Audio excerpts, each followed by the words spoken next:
Welcome back to Crypto Pulse, the podcast where we cut through the blockchain buzz and deliver the unfiltered truth on digital assets. I'm your host, Alex Rivera, and today, December 2nd, 2025, we're kicking off with a bombshell debunk.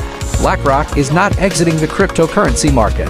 That's right, folks. If you've been doom-scrolling headlines screaming BlackRock flees crypto after $2.3 billion outflows, put down the pitchforks and hit pause on the panic sells. This rumor is as fake as a phishing wallet invite.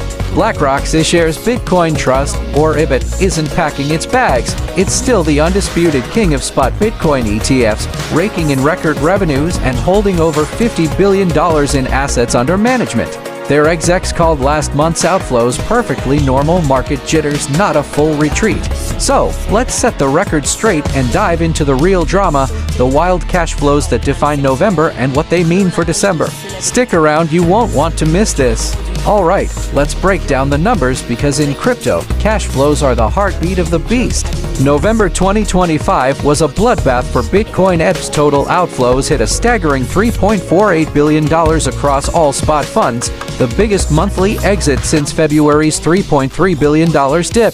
That's like watching a crypto whale beach itself after a feeding frenzy. BlackRock's IBIT led the charge with $2.34 billion in net withdrawals, followed by heavy hitters like Fidelity and Grayscale. Why the exodus? Blame it on the perfect storm, Bitcoin's price rollercoaster, dipping from a peak of over $100,000 to around $81,900 amid fears of a speculative bubble bursting, plus leveraged positions getting liquidated to the tune of $2 billion in a single 24-hour span.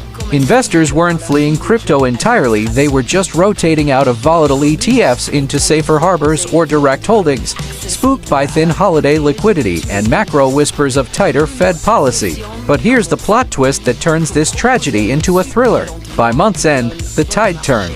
Bitcoin ETFs clawed back with a modest $70 million inflow in the final week, the first positive flow after 4 straight weeks of pain. BlackRock's IBIT saw a smaller $113.7 million outflow in that stretch, but rivals like Fidelity's FTC scooped up $77.5 million, signaling institutional fatigue with selling.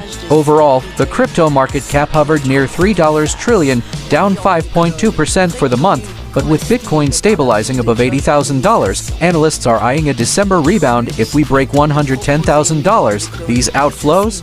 Not a death knell, but a healthy correction. ETFs have still netted over $52 billion in inflows since launch, making IBIT BlackRock's top revenue generator, outpacing even S&P 500 funds. Moral of the story: volatility is crypto's middle name, but the big money